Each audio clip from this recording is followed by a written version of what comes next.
इसका हिंदी युवावस्था कोई स्थिर रहने वाली नहीं है। इसका विचार करके युवावस्था के मद का त्याग कर देना चाहिए। अपने में कितनी शक्ति है इसका विचार करके पुरुषार्थ के मद का त्याग कर देना चाहिए। बहुत बोलने की आदत है, इससे अहंता ममतात्मक संसार में अधिक गहरे में घुसते ही चले जाते हैं। अतः इस वाचालता के मद का भी त्याग कर देना चाहिए। तो यहां पर जैसे कि कल अपनी चर्चा हुई थी, उस पर कुछ प्रश्न थे, तो मुझे उस पर स्पष्टीकरण करना है। उसी स्पष्टीकरण के साथ में अपन आज का क्रम आगे अपन बढ़ाएंगे। तो उस क्रम में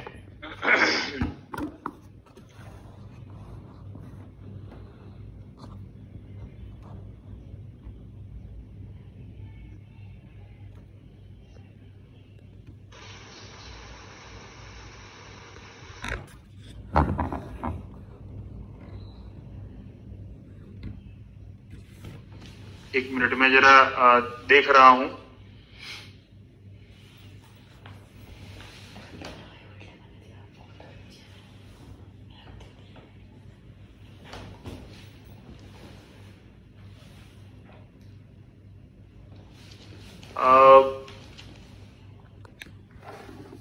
इस पर कई प्रश्न आए थे पहले।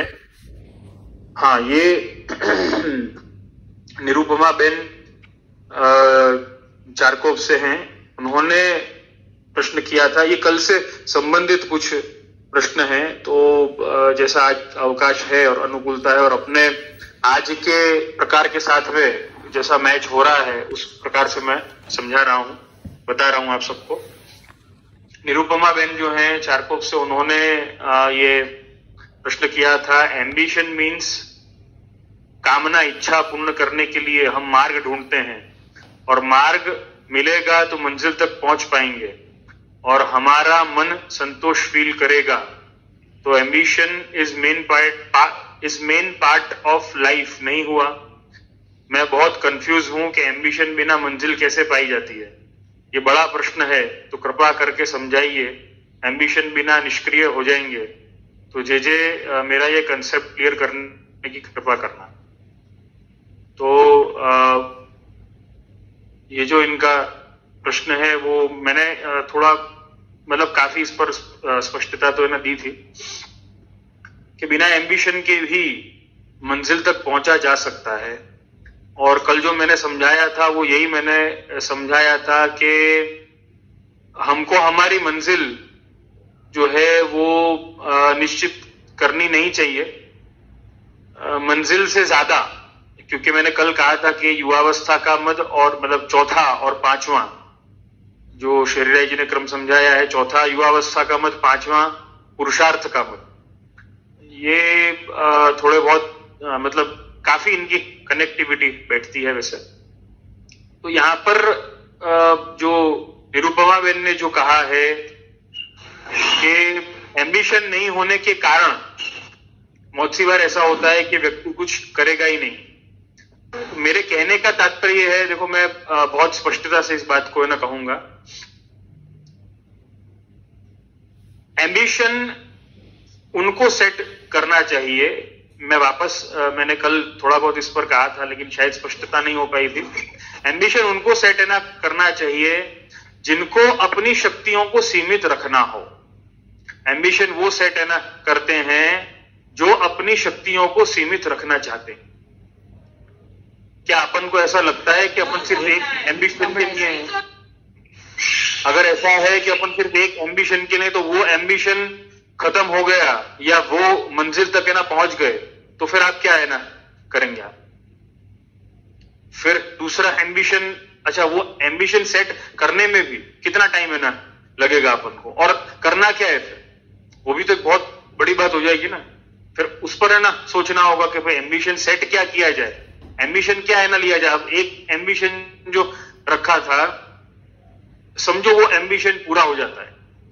देखो एम्बिशन पूरा होने पर सबसे बड़ी बात ये होगी कि एम्बिशन पूरा हो चुका, मंजिल तक पहुंच गए, वो मंजिल तक पहुंचने के बाद में वो एम्बिशन तो अपना हट गया, मतलब अब नया आएगा, मतलब एक नई एक्सपेक्टेशन आएगी।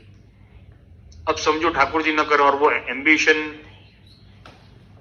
पूरा ही नहीं हुआ, मंजिल तक पहुंचे ही नहीं, तो क्या होगा? क्योंकि बहुत सी बार ऐसा होता है, बहुत सी बार ऐसा होता है। मैंने एक कथा है ना सुनी थी, आपने भी शायद ना सुना होगा। अब्राहम लिंकन जो थे वो 17 बार जो है वो चुनाव हारते हैं, उसमें तो उनकी आधी उम्र निकल जाती है। 18वीं बार में वो चुनाव जीतते हैं। तो क्या 17 बार हारने का अपने में जो क्या बोलते हैं वो एक सामर्थ्य है अपने में? कितनों में वो होगा 17 बार हारने का है ना सामर्थ्य, और 18वीं बार भी उसी जोश से जीत को हासिल करना। ये कैसे हो सकता है? आप है ना विचार करके है ना देखो, एक बार का अपना एम्बिशन पूरा नहीं होने पर ही इतनी बड़ी तकलीफ में अपन आ जाते हैं, इतना अपना जो कॉन्फिडेंस जो है वो इतना लो हो जाता है कि अपन को और कुछ करने की इच्छा नहीं होती। तो वो परिस्थिति में मंजिल पर पहुंचने पर ध्यान दिया जाए, एम्बिशन पर ध्यान दिया जाए, मुझे लगता है कि अपना डिसअपॉइंटमेंट उस टाइम पर इतना ज्यादा होगा कि अपन एम्बिशन तो बहुत दूर की बात है, एक सामान्य जीवन जीने के लिए भी अपन तैयार नहीं होंगे। अपना जो कॉन्फिडेंस जो है वो इतना लो हो चुका होगा कि अपन एक सामान्य व्यवहार भी करने के लिए अपन सक्षम नहीं रह पाएंगे। ये परिस्थिति में आ जाएंगे। तो ये परिस्थिति में क्या किया जाएगा, कैसे किया जाएगा? अपन इस बात का खुद विचार करके ना देखें। अपन एम्बिशन रखना बहुत अच्छी बात है, लेकिन अगर पहुंच गए, भगवत कृपा से पहुंच गए तो बहुत अच्छी बात है, लेकिन नहीं पहुंचे तब क्या होगा? वो कहावत है ना, hope for the best, hope for the best but prepare for the worst. Best हो उसके लिए प्रयत्न तो है ना करना है, लेकिन प्रिपेयर फॉर द वर्स्ट, अगर वर्स्ट हो गया तो क्या किया जाएगा? तो दोनों कहीं पर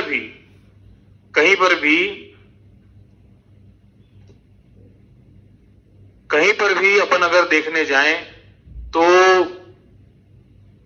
ये बात बहुत ही महत्व की है। अगर एक दरवाजे से एंट्री हुई है तो वहां से एग्जिट है ना हो सकेगी कि नहीं, वो तो है ना देखना होगा कि नहीं होगा। जहां पर अपन एंटर हो रहे हैं, एंट्री का तो गेट है, लेकिन एग्जिट का है कि नहीं, या वही गेट से एग्जिट हो सकोगे कि नहीं, एग्जिट होने के लिए सामर्थ्य है कि नहीं, उसका क्या किया जाएगा? एंट्री तो की है, एग्जिट का क्या? इस जीवन में एंटर तो हो चुके हो, जीवन के संघर्षों में एंटर तो कर चुके हो, लेकिन एग्जिट कैसे किया जाएगा? क्या अपन को ऐसा लगता है कि यहां से कभी एग्जिट होना ही नहीं है? ऐसा तो हो नहीं सकता। एग्जिट तो है ना होना होगा, तो वो कैसे एग्जिट अपन ना करेंगे? क्या एग्जिट के लिए अपने पास में कोई प्लान है? एंट्री का तो प्लान है, एग्जिट का क्या प्लान है अपने पास? तो if we aren't prepared for the worst, it is going to be worst with us. अगर कोई कारणवश अगर कोई तकलीफ आती है और हम अगर कहीं पर अपने एम्बिशन पर, कहीं पर अपने गोल पर नहीं पहुंच पाते हैं, वो परिस्थिति में क्या होगा? इस बात का विचार अपन को करना पड़ेगा। तो एंट्री का प्लान है तो एग्जिट का भी प्लान बनाना पड़ेगा। तो ये बहुत विचार करने वाली बात है। मेरे कहने का जो तात्पर्य था वो यही था, निरुपमा बहन के प्रश्न के ऊपर, कि मंजिल कैसे पाई जाती है, ये बड़ा प्रश्न है। मंजिल कैसे पाई जाती है ये बहुत बड़ा प्रश्न और बहुत सही है प्रश्न। देखो ऐसा है, सबसे बड़ी बात यह है कि मंजिल जो है वो अपन ने तय की है। मंजिल क्या है? वो एक स्टेट ऑफ माइंड है। मंजिल बदल भी सकती है, मंजिल जो है वो बदल भी सकती है। मंजिल जो है वो अपने स्टेट ऑफ माइंड की बात है। अपन ने वो तय की है कि नहीं, मुझे ये हासिल करना है या मुझे ये प्राप्ति करनी है, ये अपन ने निश्चित किया है। अब अपन ने निश्चित किया तो फिर वापस वही बात है ना, आ जाएगी कि मैंने जो चाहा वो मुझे करना है, मैंने जो सोचा वो मुझे करना है, मुझे जो चाहिए वो मुझे करना है, या फिर मेरे लिए जो सही है वो मुझे करना है। अगर मेरे लिए जो सही है वो मुझे करना है तो फिर मंजिल को निश्चित करने की कोई आवश्यकता नहीं है। आप जीवन की कोई भी वस्तु को एक कार्य के तौर पे अपन ले सकते हैं, मंजिल के तौर पे उसको क्यों लें अपन? मंजिल के तौर पे लेने पर ही अपन को डिसअपॉइंटमेंट है ना आएगा। सबसे बड़ी बात यही है, डिसअपॉइंटमेंट ही अपन को तभी आता है क्योंकि क्या है, अब मुझे यहां पर कनेक्टिविटी करनी है शरीराई जी के वचनों के साथ में। तो सामर्थ्यच्च पौरुषम, यहां पर जो शरीराई चरण आज्ञा कर रहे हैं पुरुषार्थ रूपी मद के लिए, वो क्या है? मुझे यहीं पर कनेक्टिविटी करनी है कि अपन कहते हैं कि हमने हमारी मंजिल निश्चित कर ली है, अब मंजिल तक पहुंचने के लिए, अच्छा एम्बिशन तो सेट किया है, मंजिल भी सेट है ना, कर ली है, लेकिन मंजिल तक पहुंचने के लिए कुछ सामर्थ्य भी लगेगा, कुछ शक्ति भी लगेगी। वो शक्ति कहां से एकत्रित करनी, वो शक्ति कहां से एकत्रित करनी? तो वैसे तो कई प्रकार हैं, लेकिन मैंने कुछ चिंतन किया है उसके ऊपर। तो शक्ति इज इक्वल टू बल, आप शक्ति भी कह सकते हो या बल भी कह सकते हो। उसके 4 प्रकार मैंने अभी, वैसे कई सारे हैं प्रकार, काफी हैं, लेकिन 4 प्रकार जो है वो मैंने विचार किए हैं जो अपना जो विषय है उस पर मेल खाते हैं। 4 प्रकार के बल अपने में हो तो अपने में वो शक्ति आती है। यहां पर हरिराय चरण तो ऐसी आज्ञा कर रहे हैं सामर्थ्याच्च पौरुषम, कि भाई पुरुषार्थ करने के लिए जो सामर्थ्य चाहिए या जो शक्ति चाहिए या जो बल चाहिए, वो अपने में कितना, अपने में वो बल कितना, ये बहुत महत्व की बात है। तो 4 प्रकार के बल मैं यहां आप सबसे कहना चाहूंगा। तो पहला जो बल जो होता है वो है प्रज्ञा बल। प्रज्ञा बल, पहला बल जो है वो प्रज्ञा बल है, माने बुद्धि का बल, प्रज्ञा बल। आपको कोई भी एम्बिशन आपका हो, आपको मंजिल तक पहुंचना है, प्रज्ञा बल, बुद्धि का बल जो है वो पहले लगेगा अपना। अपन को ये मालूम होना चाहिए ये कार्य कैसे किया जाता है, कैसे वहां तक पहुंचा जाता है और क्या किया जाता है। उस कार्य को करने के लिए बुद्धि तो लगानी पड़ेगी, बुद्धि के बिना कोई भी कार्य नहीं होता। तो ये प्रज्ञा बल जो है वो पहला बल बताया।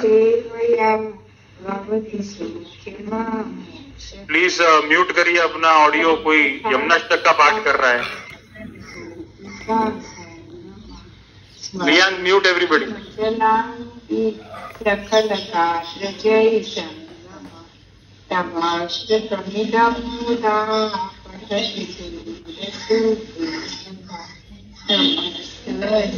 Priyank please mute everybody. कोई यमुनाष्टक का पाठ कर रहा है। I am not able to here.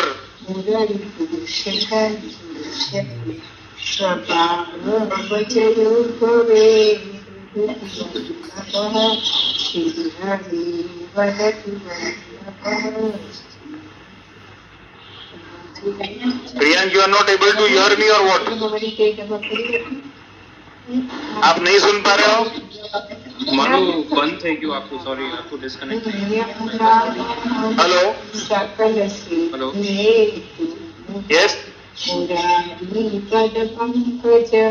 हाँ मामा जी, मारो आपको बंद थे એટલે मैं रिकनेक्ट કર્યો। हेलो हेलो, हाँ प्रियांक। हाँ मामा जी, मारो आपको बंद थे क्यों એટલે मैं रिकनेक्ट કર્યો। Sorry. Okay okay, no problem. तो मतलब Okay, shall we start? हाँ, ऑडिबल છે. Video visible? हाँ, विजिबल. ओके. तो किसी भी मंजिल की प्राप्ति के लिए या पुरुषार्थ के लिए, यहाँ पर अब पुरुषार्थ का मद भी कनेक्ट है ना करूंगा, या फिर पुरुषार्थ को पहले कनेक्ट करूंगा, फिर मद तो कनेक्ट होगा बाद में. तो पहले मैं ये भी समझा दूंगा कि पुरुषार्थ का क्या मतलब होता है. पुरुषार्थ का एक सामान्य जो अर्थ जो है, सामान्य मतलब जो है उसका जो अपन सभी समझते होंगे, मेहनत करना या एफर्ट्स लेना किसी भी कार्य के लिए, उसको भी पुरुषार्थ एक सामान्य भाषा में कहा जाता है. और पुरुषार्थ का दूसरा अर्थ जो शास्त्र अपन को समझाते हैं वो पुरी शयनात् पुरुष. पुरी का अर्थ यहाँ पे ऐसा समझाते हैं शास्त्र अपने कि पुरी माने ये शरीर है, पुर या पुरी ये माने ये शरीर है, माने एक जगह, और वो पुरी में जो शयन कर रहा है या जो विराजमान है वो पुरुष है, मतलब परमात्मा या फिर आत्मा. वो अंतर्यामी रूपी परमात्मा जो अपने भीतर विराजमान है, उसके लिए, उसको जानने के लिए, उसको जागृत करने के लिए जो भी कार्य किए जाए वो पुरुषार्थ हैं. ऐसे दो अर्थ इसके माने गए हैं. पुरुषार्थ का सामान्य अर्थ तो मेहनत कहा जाता है, एफर्ट्स कहा जाता है कि भाई किसी भी कार्य को करने के लिए अपन ने कोई पुरुषार्थ नहीं किया है, या कोई कार्य नहीं किया है, कोई काम नहीं किया है, कोई मेहनत नहीं करी है. लेकिन इसके दो अर्थ हैं.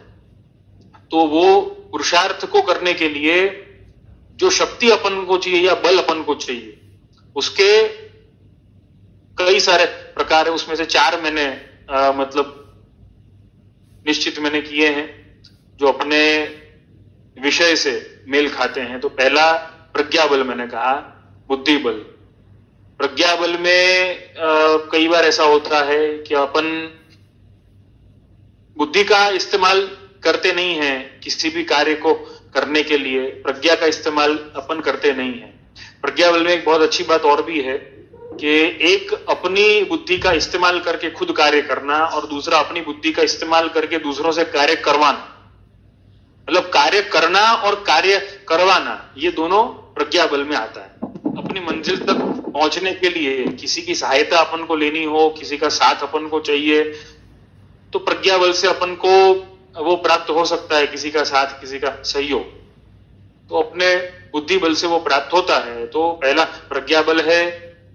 दूसरा जो है वो आत्मबल है. आत्मबल का अर्थ यहाँ पे बहुत सरल अर्थ में अपन को लेना है. आत्मबल माने खुद का बल.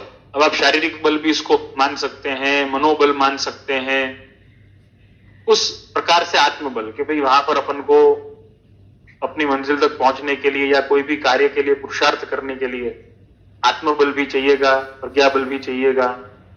और तीसरा जो बताया, तीसरा बहुत अच्छा बल है ना बताया, तो कहा कि पुण्य बल. तीसरा बल जो बताया वो पुण्य बल बताया. पुण्य बल अपना कार्य कोई भी रुका हुआ हो, बहुत सी बार ऐसा होता है कि भाई किसी के पुण्य से, बड़ों के पुण्य प्रताप से कोई अपना कार्य हो गया या कोई वस्तु अपन को प्राप्त हो गई, तो वो पुण्य बल है. वैसे ये पुष्टि मार्ग के अंतर्गत ये सारी व्याख्याएं नहीं आती हैं, लेकिन फिर भी बल के जो प्रकार हैं, शक्ति के जो प्रकार हैं, विविध बहुत सारे हैं, लेकिन उनमें से मैंने चार को चुना है. पुण्य बल, आपका कोई कार्य पुण्य के कारण हो जाएगा, कोई अच्छे कर्मों के कारण, प्रारब्ध के कारण आपका कार्य संपन्न हो जाएगा. आप में न तो आप में उस चीज के लिए आत्मबल होगा, न तो आप में उस चीज के लिए प्रज्ञा बल होगा, लेकिन तो भी वो कार्य हो रहा है, तो फिर वो पुण्य बल है, ऐसा मानना पड़ेगा. तो तीसरा पुण्य बल है. चौथा जो है सबसे बड़ा और जिस पर पूरा पुष्टि भक्ति मार्ग जो है वो टिका हुआ है, वो है कृपा बल. प्रभु का कृपा बल। कृपा बल के बिना कोई कार्य जो है वो हो पाना वो असंभव है। समझो सब कुछ हो, प्रज्ञा बल हो, आत्मबल हो, पुण्य बल हो, लेकिन कृपा बल नहीं। कृपा बल नहीं होने की परिस्थिति में वो कार्य होता होगा तो भी नहीं होगा। अपन सब जानते हैं कि भाई अंत में तो प्रभु की कृपा ही काम आती है। सारे बल होने के बावजूद भी यद्यपि कुछ नहीं हो पाता है तो फिर कृपा बल तो है ही। कृपा बल के बिना तो नहीं होने वाला है कुछ, कोई कार्य नहीं हो सकेगा, वो अपन सब है ना जानते हैं अच्छे तरीके से।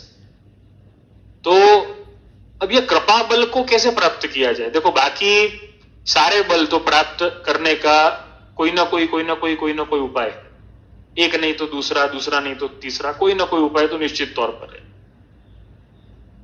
बुद्धि को है ना जागृत किया जाए, आत्मबल है ना जागृत किया जाए, पुण्य किए जाए। पुण्य बल, कृपा बल कैसे प्राप्त होगा? तो कृपा बल के लिए श्रीमद् भागवत श्री आचार्य चरण यही समझाते हैं, अनुग्रह नियामक। यहां पर अनुग्रह जो है वो नियामक है। कृपा को प्राप्त करने का कोई साधन नहीं है कुछ भी। कृपा तो अपने आप है ना प्राप्त होती है। देखो, कृपा कब है ना प्राप्त होगी, कृपा कैसे प्राप्त होगी? अपन कहते हैं कि भाई अपन को भगवत कृपा प्राप्त करनी है या ठाकुर जी की कृपा हो जाए तो हमारे ये कार्य संपन्न हो जाएगा। अब कृपा कैसे प्राप्त होगी और कृपा किस पर होगी, ये बहुत महत्व की बात है। कृपा उसी पर होती है जो अपना हो, इसको अपना माना हो। जैसे कि अपन, कृपा का एक उदाहरण है, शायद सभी को है ना समझ में आएगा उससे। जैसे कि अपन को ऐसा लगता हो कि समझो अपन एक्सरसाइज करने गए और दौड़ है ना लगा रहे हैं, जॉगिंग है ना कर रहे हैं। जॉगिंग करते करते 1 घंटा, 1.5 घंटा, 2 घंटा निकल चुका है। अब 2 घंटे है ना निकल चुके, फिर अपन को ना होता है ना कि नहीं भी अपन अब बैठ जाएं, अपन अब खुद पर थोड़ी कृपा करें। ऐसा होता है ना अपन को कि नहीं भी अपन कृपा है ना करो अब है ना खुद पर थोड़ी। क्यों? क्योंकि अपन अपने आप का हित विचार रहे हैं। यद्यपि अपन को है ना मालूम है कि भाई दौड़ने की आवश्यकता तो और ज्यादा है। हो सकता है कि है ना डॉक्टर ने आपको कहा हो या आपकी शारीरिक आवश्यकता ज्यादा हो, सामर्थ्य भी हो, चलो ठीक है, लेकिन तो भी आप है ना सोचते 2 घंटे बहुत हो गए, कृपा करो अब तो अपने आप पर, बैठ तो जाओ, पानी तो पी लो। और ज्यादातर ये कृपा का विषय है ना कब आता है मालूम है? आजकल भोजन में आता है। भोजन में आता है, बहुत एक्सरसाइज करी, बहुत जॉगिंग करी, बहुत प्रयत्न किए, सब कुछ किया, अब क्या होगा? अरे भाई इतनी मेहनत है ना करी है, अब खाना खाने है ना बैठे तो अपन को ऐसा लगता है कि भाई अब तो अपने आप पर है ना कृपा करो, कम से कम अब तो थोड़ा खा लो। उसमें व्यक्ति ज्यादा है ना खा लेता है। तो कहने का मेरा तात्पर्य यही है कि कृपा वहां पर होती है, कृपा वैसे होती है जहां पर अपनत्व होता है, आत्मीयता होती है, और सबसे बड़ी बात यह है जहां पर समर्पण होता है। तो कृपा बल की प्राप्ति बिना समर्पण के वो पॉसिबल नहीं है। तो इस कृपा बल को प्राप्त करने के लिए सबसे बड़ी बात यह है प्रभु को अपना बना लेना। प्रभु को अपना बना लेना। अच्छा, वो भी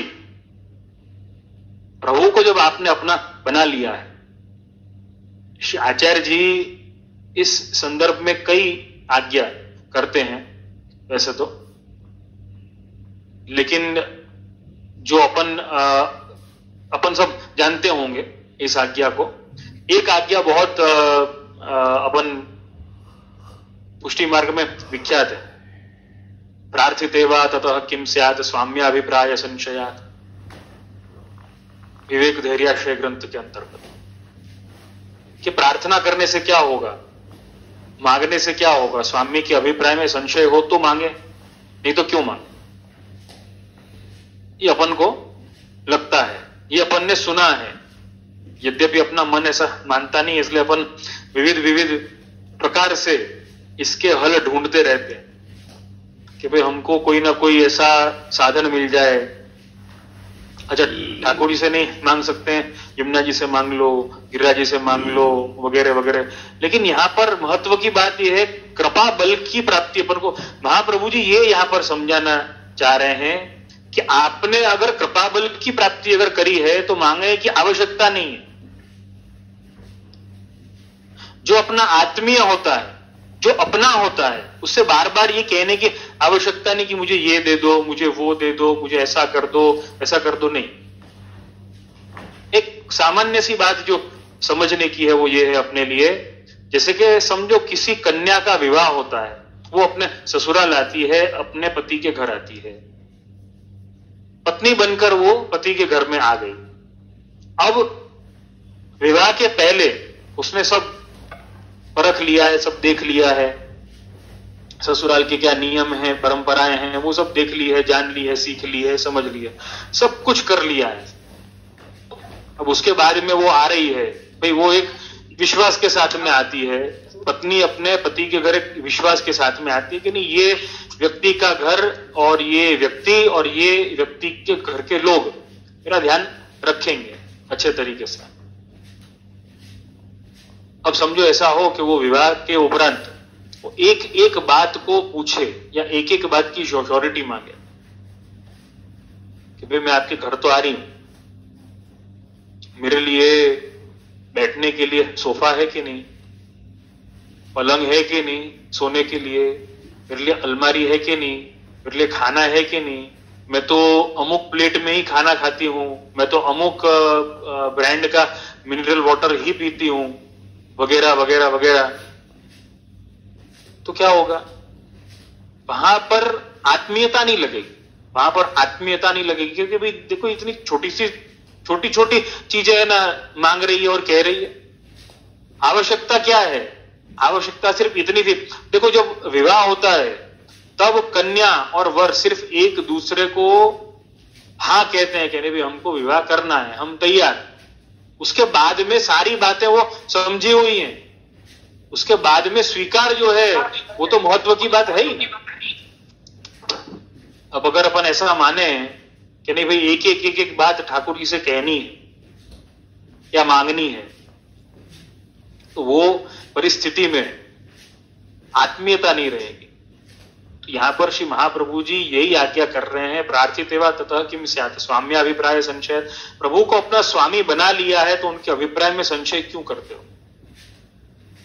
अगर अपने आप को सौंप दिया है, अपने आप का समर्पण कर दिया है, जैसे किसी कन्या ने वर को समर्पण कर दिया है, तो फिर संशय किस बात का है, संशय क्यों है, विश्वास क्यों नहीं है, ये बहुत महत्व की बात है।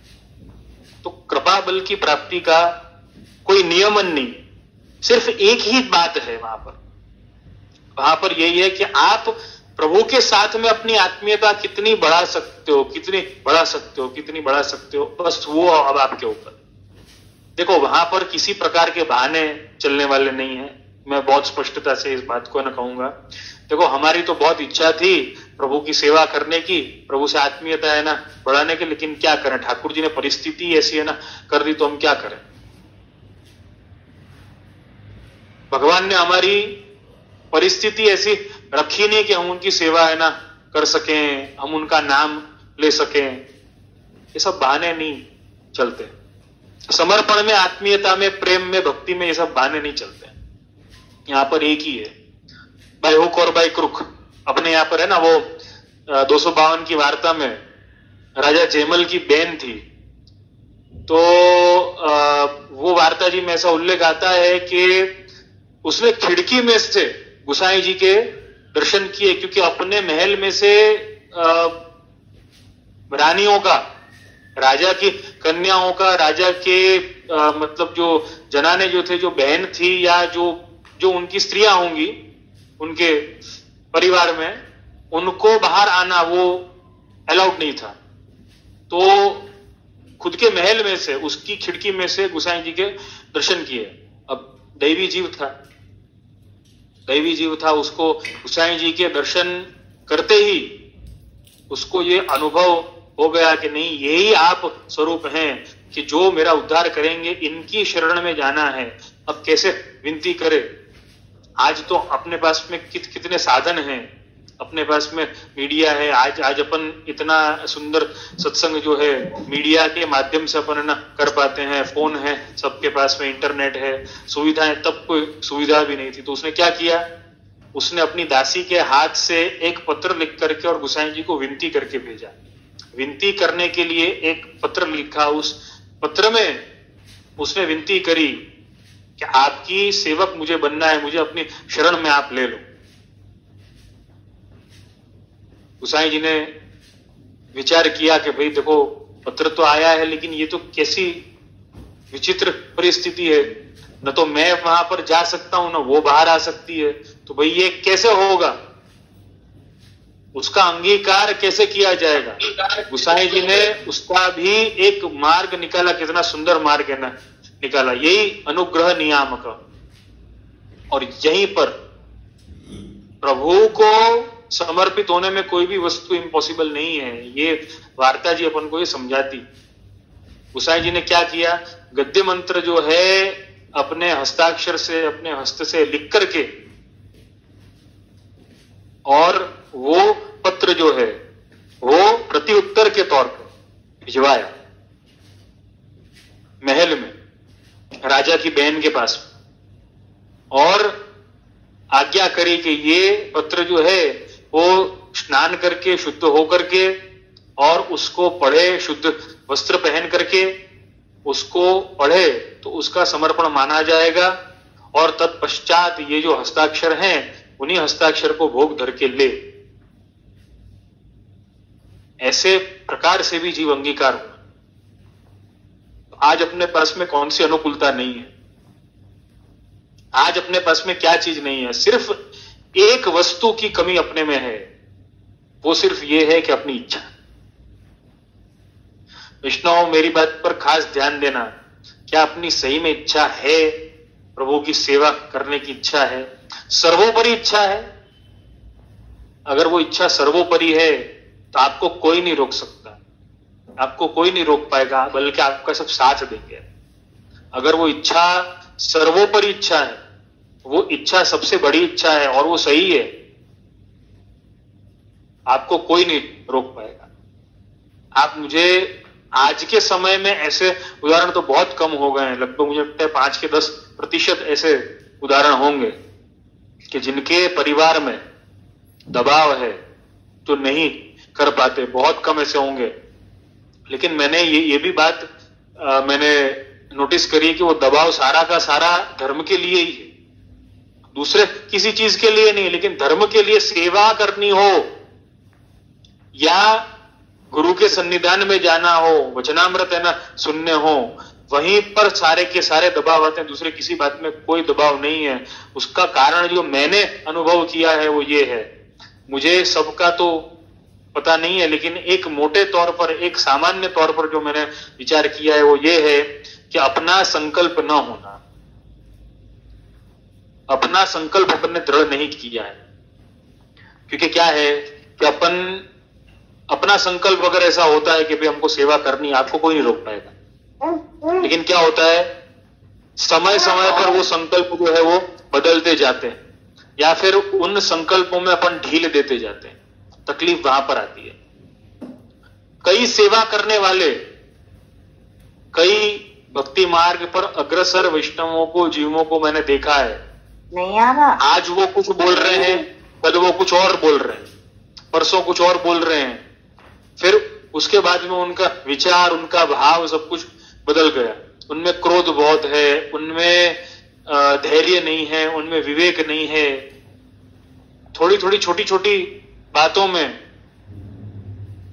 उनको फ्रस्ट्रेशन आ जाता है, डिप्रेशन आ जाता है, किसी को कुछ भी बोल देते हैं। ये सारी वस्तुएं देखी जाती हैं, ये सारी वस्तुएं आजकल हो रही। और ये सबसे बड़ा कारण है, ये सबसे बड़ा कारण है कि वैष्णव पर कोई विश्वास नहीं कर रहा है। वैष्णव पर कोई भी विश्वास नहीं कर रहा है। और वो वैष्णवों के साथ में ऐसा क्यों हो रहा है? तो मुझे यहां पर मोना मेहता अहमदाबाद से जो है, कल भी मैंने कहा था कि उनका भी प्रश्न बहुत रिलेवेंट था कल की चर्चा से, और आज की चर्चा से तो काफी है। उन्होंने जो प्रश्न किया है, how is self esteem important. Vaishnav अपन भगवत सेवा नहीं कर पाते हैं या अपन अपना भगवत भाव नहीं संभाल पाते हैं, इस संसार में अपने भगवत भाव की अवहेलना क्यों होती?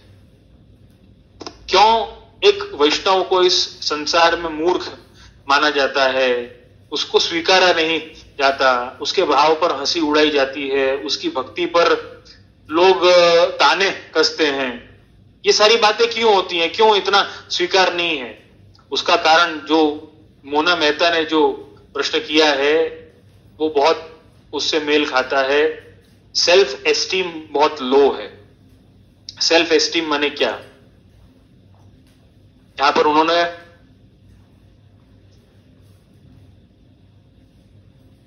प्रश्न ऐसा कुछ किया है, how is self esteem important, ये उनका प्रश्न है। सेल्फ एस्टीम का अर्थ आत्मसम्मान है। खुद का सम्मान करें। आपका आत्मसम्मान आपके दृष्टिकोण में कितना है, ये बहुत महत्व की बात है। सेल्फ एस्टीम अपने में कितनी है, आत्मसम्मान अपने में कितना है? आत्मसम्मान बहुत बड़ी बात है। वैष्णवों में आत्मसम्मान नहीं रहा है। क्यों? क्योंकि आत्मज्ञान कम हो चुका है। न तो अपन ने, एक बहुत स्पष्ट बात अगर कहूं, अपन ने अपनी सारी शक्ति, अपना सारा बल जो है अन्य कार्यों के लिए तो लगाया है, लेकिन कभी भी भगवत कार्य के लिए नहीं लगाया है। आप खुद इस बात पर विचार करके देखना, क्या आपने अपना बेस्ट दिया है? भगवत कार्य के लिए, अलौकिक कार्य के लिए क्या अपन ने अपना बेस्ट दिया है? अगर अपन ने अपना बेस्ट नहीं दिया है तो उसमें से बेस्ट अपन को प्राप्त कैसे हो सकेगा? इसका विचार अपन खुद करके देखें। सेल्फ एस्टीम, आत्मसम्मान, अपने आप के लिए आत्मसम्मान शायद होगा, लेकिन अपने आप के लिए माने क्या है? अपने विचारों के लिए कि मैंने जो सोचा ना वो सही। बार बार मैं इसी बात को ना समझाऊंगा, मैंने जो सोचा वो सही ऐसा नहीं होना चाहिए, मेरे लिए क्या सही वो होना चाहिए।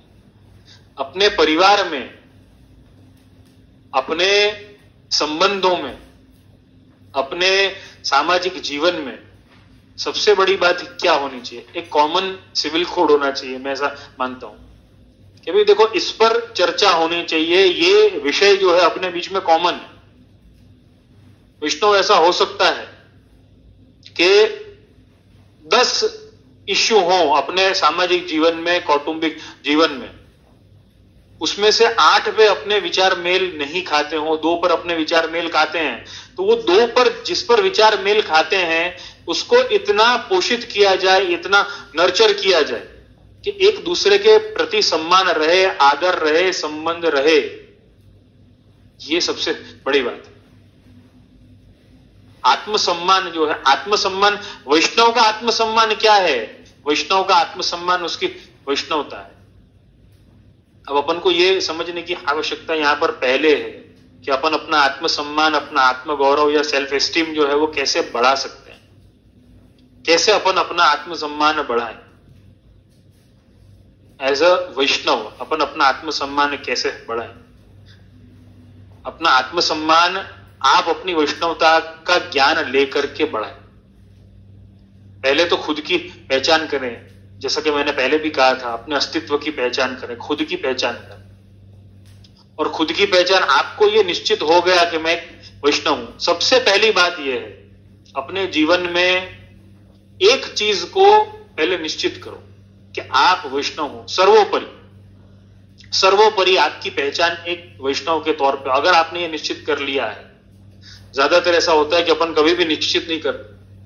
अपन अगर निश्चित करते भी हैं तो क्या करते हैं? देखो, ऐसा है, सुबह जब हम सेवा में जाएंगे ना, 8 से 10 मैं एक वैष्णव, फिर 10 से 12 मैं परिवार के लिए खाना बनाऊं तो मैं एक अच्छी माँ हूं या अच्छी बेटी हूं या अच्छी बहन हूं, जो भी कुछ है। ऐसा ऐसा अपन दृढ़ता से अपन विचार करते हैं, इसलिए अपना निश्चय नहीं हो पा रहा है। अपना निश्चय ये नहीं हो पा रहा है कि आप हकीकत में क्या हैं, सर्वोपरि आप क्या हैं। देखो उसके अंतर्गत आप सारे अपने संबंधों को ला सकते हैं कि भाई मैं पहले एक वैष्णव हूं, और वैष्णव होने के साथ में पहले मैं एक वैष्णव हूं, उसके बाद में एक मैं बहन हूं, या मैं भाई हूं, या मैं बेटा हूं, या मैं बेटी हूं, या मैं मां हूं, या मैं पिता हूं, जो भी हूं वो मैं उसके बाद में पहले मैं वैष्णव हूं। वैष्णव के साथ में ये सारी चीजें हो सकती हैं, वैष्णवता के साथ में आप ये सारी चीजें निभा सकते हैं, लेकिन पहले सर्वोपरि मैं वैष्णव। वैष्णवता को छोड़ करके अपना मातृत्व नहीं निभाना है, वैष्णवता के साथ में अपना मातृत्व निभाना। आप निभा सकेंगे निश्चित तौर पे। अपन को ऐसा लगता है कि नहीं मुझे कोई भी कार्य करना है तो वैष्णवता को साइड में रख करके और करना पड़ेगा, ऐसा नहीं। एक अच्छा वैष्णव, एक अच्छी वैष्णव एक अच्छी मां साबित हो सकती है, एक अच्छा वैष्णव एक अच्छा पिता साबित हो सकता है। क्यों? क्योंकि उसकी सेल्फ एस्टीम तो बहुत हाई हो, उसका आत्मसम्मान खुद के लिए बहुत हाई हो। देखो ऐसा है, अगर अपन ने, कैसे मैं ये समझाता हूं, अगर अपन ने ऐसा सोच लिया कि मैं एक अच्छा पिता हूं या मैं एक अच्छी मां हूं, किसी ने आकर के बोल दिया अरे भाई तुम तो अच्छे पिता नहीं हो या तुम अच्छी मां नहीं हो, तुमसे ये भूल हो गई है। अब आप मानोगे भूल किससे नहीं हो? भूल किससे नहीं होती? सबसे भूल होती है। तब अपन को बहुत धक्का लगता है, अपन को बहुत दुख होता है कि भाई मैंने इतना किया, उसके बावजूद भी ऐसा सुनने में आ रहा है कि भाई तुम एक अच्छे पिता नहीं हो या तुम एक अच्छे मां नहीं हो, तो ये तो बहुत दुख की बात है। फिर अपना डिसअपॉइंटमेंट, फिर क्या होता है, वो मातृत्व को या पितृत्व को अपन निभाते कैसे हैं? जबरदस्ती निभाना शुरू कर देते, जबरदस्ती अपन ना निभाएंगे उसको। हाँ ठीक है, इन लोगों को तो ना कोई चिंता नहीं है, तो जो जो अपना काम है वो है ना कर लो, पूरा करो, अपन को क्या चिंता है। लेकिन अगर एक वैष्णव के तौर पे आप जागृत अगर हैं, तो आप में एक आत्मसम्मान की भावना हमेशा रहेगी कि नहीं मैं वैष्णव तो हूं ना, भले इसको मैं एक अच्छे पिता के तौर पे न लगूं, लेकिन मैं इससे एक वैष्णवता का संबंध तो अच्छा रख ही सकूंगा, ये मेरा विश्वास है। क्यों? क्योंकि मेरे गुरु श्री महाप्रभु जी ने मुझे इतना ज्ञान दिया है, मुझे इतना शरण में लिया है कि मैं एक अच्छा वैष्णव बन सकूं। ये सारे संबंध शायद फेल हो जाएंगे, लेकिन एक अच्छे वैष्णव तो आप बन ही सकोगे। उसका कारण यही है कि अपने गुरु श्री महाप्रभु जी सबसे पहले स्वीकार करते हैं वो जीव का, उसके बाद में सुधार करते हैं। संसार जो है वो हमेशा सुधार करने की अपेक्षा रखेगा, स्वीकार करने का कोई सवाल नहीं है। बहुत सी बार करेंगे भी सही, एक बार किया तो 5 बार नहीं है ना करेंगे, रेशियो बहुत ऊपर नीचे होता रहेगा। उससे अपना सेल्फ एस्टीम, अपना आत्मसम्मान बहुत डाउन होता जाएगा। लेकिन एक अच्छा वैष्णव अपनी वैष्णवता को निभाते हुए, देखो वैष्णवता के सिद्धांत कितने सुंदर सुंदर है। सब मनुष्य की मूल प्रकृति से मेल खाने वाले, बस केवल उसमें एक बात का जुड़ाव हो जाता है, तो बस वो महाप्रभु जी की आज्ञा के अंतर्गत हो तो उसको कर्तव्य रूप से मानना, इस बात का जुड़ाव हो जाता है उसमें। जैसे कि एक अच्छा मानव जो होता है उसको सबके प्रति सौहार्द रखना है, जीव मात्र के प्रति उसको दया रखनी है, यही सिद्धांत वैष्णव के लिए भी है। लेकिन फर्क क्या है? फर्क सिर्फ इतना है कि वैष्णव के पास में उसका प्रेरणा स्रोत जो है, उसका प्रेरणा स्थान जो है श्री महाप्रभु जी हैं, श्रीमद् भागवत है। किसी ने कहा कि भाई ये इतने अच्छे विचार कहां से आए, तो कि मैं अच्छा मानव हूं ना इसलिए, मैं अच्छा व्यक्ति हूं ना, मैं अच्छा इंसान हूं ना इसलिए आए। तो कि लेकिन अच्छे इंसान तो और भी हैं, उनमें ये सब नहीं आए, क्यों? तो कि मेरे गुरु महाप्रभु जी इसलिए आए। वहां पर लिंक बहुत आसानी से जुड़ जाएगी, वहां पर लिंक बहुत सहजता से जुड़ जाएगी। तो ये सबसे बड़ी बात यहां पर यह है कि अपन एक अच्छे वैष्णव बन, अच्छे मानव अपने आप है ना बन जाएंगे। अच्छे वैष्णव बनने के लिए अपने पास में प्रकट स्वरूप श्री महाप्रभु जी साक्षात विराजमान, इससे अपना आत्म सम्मान, अपना आत्मगौरव बहुत बढ़ेगा, बहुत ऊपर तक आएगा। तो सबसे बड़ी बात मैं जो हमेशा समझाता हूं अपने आत्मसम्मान के लिए, अपनी वैष्णवता के लिए, अगर अपन अपनी वैष्णवता को संभालते हैं तो बाकी सारे संबंध अपने आप संभल जाएंगे। वैष्णवता में सारे भाव आते हैं। आप देखो आपकी सेवा में, अपने सेवा क्रम में प्रभु के साथ में सारे भाव आते हैं। मातृत्व का भी भाव आता है, पितृत्व का भी भाव आता है, वात्सल्यता का भी भाव आता है, मित्र का भी भाव आता है, सेवक का भी भाव आता है, फिर प्रभु के सखा का भी भाव आता है, प्रभु के प्रति समर्पित सखी का भी भाव आता है। सब कौन से भाव ऐसे हैं जो नहीं आते? सब भाव आते हैं। माधुर्य भाव से लेकर के वात्सल्य भाव, सारे भाव आते हैं। सर्वदा सर्व भावे ने, इसीलिए तो कहा है श्री महाप्रभु जी ने। सबसे बड़ी बात यह कि अपन एक अच्छे वैष्णव बने तो एक अच्छे व्यक्ति अपने आप है ना बन जाएंगे, और एक अच्छे व्यक्ति अगर बने तो अपने आप एक अच्छी माता या अच्छा पिता अपने आप साबित हो जाएंगे। अच्छी माता वो नहीं है कि जो 24 घंटे अपने परिवार की देखभाल में लगी रहे, ऐसा नहीं है। 24 घंटे कोई अपने परिवार की देखभाल में लगे रहने पर भी ज्यादातर ऐसा होता है कि ज्यादातर स्त्रियों को ये शिकायत होती है कि तो भी देखो किसी को कोई परवाह नहीं है, सबको शिकायत ही शिकायत। 24 घंटे दे दिए तो, लेकिन 24 घंटे में अपन ने कितना अपना बेस्ट दिया है, वो महत्व की बात है। आपने कैसे अपने परिवार का स्वीकार किया है, वो महत्व की बात है। अब 24 घंटे दिए तो सही, लेकिन सबको टोकते हुए, सब पे चिल्लाते हुए 24 घंटे दिए भी सही, तो भी उसका कोई औचित्य नहीं है, कोई तात्पर्य नहीं। आत्मसम्मान बढ़ाना अगर है तो सबसे बड़ी बात जो ये है कि अपन अपने वैष्णवता के सिद्धांतों को फॉलो करें। अपन वैष्णव है, इसलिए वैष्णवता के परिप्रेक्ष्य में ये बात बोल रहा हूं। अगर आप में से कोई, मतलब आप में से कोई होता तो सब वैष्णवी है, लेकिन कोई आपका वैष्णवी है, लेकिन कोई आपका कोई हो जो वैष्णव नहीं हो, उनके लिए भी यही बात। आत्मसम्मान बढ़ाना है, अपना आत्मगौरव बढ़ाना है, सेल्फ रिस्पेक्ट अपनी बढ़ानी है, सेल्फ एस्टीम बढ़ानी है अपनी, तो बहुत आवश्यक है। सेल्फ एस्टीम बढ़ाने के लिए सबसे बड़ा जो सूत्र जो है वो ये है कि सिद्धांतों को माने, नियमों को फॉलो करें, प्रोटोकॉल जो है उनको माने। देखो सेल्फ एस्टीम या आत्मसम्मान और या आत्मविश्वास, आत्मसम्मान और आत्मविश्वास दोनों में अंतर क्या है, या अपन उसको कॉन्फिडेंस अगर बोले, दोनों में अंतर क्या है, कैसे उसमें अंतर मानना? तो उसमें अंतर अपन को ऐसे मानना है कि कोई कार्य मैं कर लूंगा, इसका अपन को भरोसा जब हो तो अपन बोल सकते हैं कि आत्मविश्वास है। लेकिन जब अपन को ये दृढ़तापूर्वक मन में बात बैठ जाए कि ये कार्य करने के लिए मैं योग्य हूं, वो आत्मसम्मान है। आत्मसम्मान है कि नहीं, मेरी योग्यता है इतनी कि मैं ये कार्य कर सकता हूं। वो योग्यता, वो गौरव, वो आत्मसम्मान है या वो सेल्फ एस्टीम।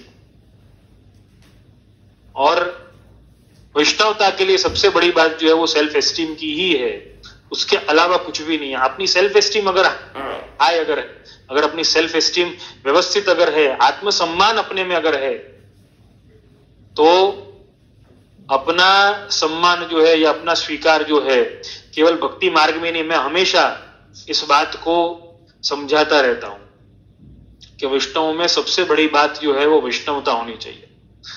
ऐसा नहीं है कि वो बहुत सेवा कर रहा है कि नहीं कर रहा है, कि वो बहुत समय दे रहा है या नहीं दे रहा है। बहुत सी बार ऐसा होता है कि अपन समय नहीं दे पाते अपनी सेवा के लिए, लेकिन वो वैष्णवता पूर्वक कितना जी रहा है, ये महत्व की बात। जब उसको अवसर प्राप्त हो रहा है सेवा करने का, तो उस अवसर को वो कैसे लेता है, वो कितने आनंद से वो सेवा को वो करता है, कितनी कुशलता के साथ में, कितने इंटरेस्ट के साथ में वो उस सेवा को करता है। ये एक अच्छे वैष्णव की निशानी। यहां पर कितना समय देना या समय नहीं दे पाना वो महत्व की बात नहीं। बहुत से वैष्णव को यह दुख होता है कि देखो हमसे नहीं आया जाता है, हम नहीं आ सकते। कोई बात नहीं, आप शायद साल में एक बार आते हो, मुझे ऐसा नहीं लगता है कि कोई साल में एक बार भी ना आ सकता हो। अगर वो साल में एक बार भी नहीं आ सकता है तो निश्चित ही कोई गड़बड़ है फिर तो। लेकिन अगर वो साल में एक बार भी आता है कोई बात, लेकिन वो एक बार आने पर भी उसका भाव, उसकी सेवा, उसकी तन्मयता कैसी है, उसकी खुमारी कैसी है, वैष्णवता के प्रति उसके भाव कैसे हैं, कितनी निमग्नता है उसमें, अपनी वैष्णवता के लिए वो कितना तन्मय है, कितनी तन्मयता है उसकी वैष्णवता के प्रति। ये बहुत महत्व की बात है। वैष्णवता ऐसा नहीं कि सेवा करने पर या हवेली में जाने पर या गुरु घर में जाने पर ही होती है, नहीं।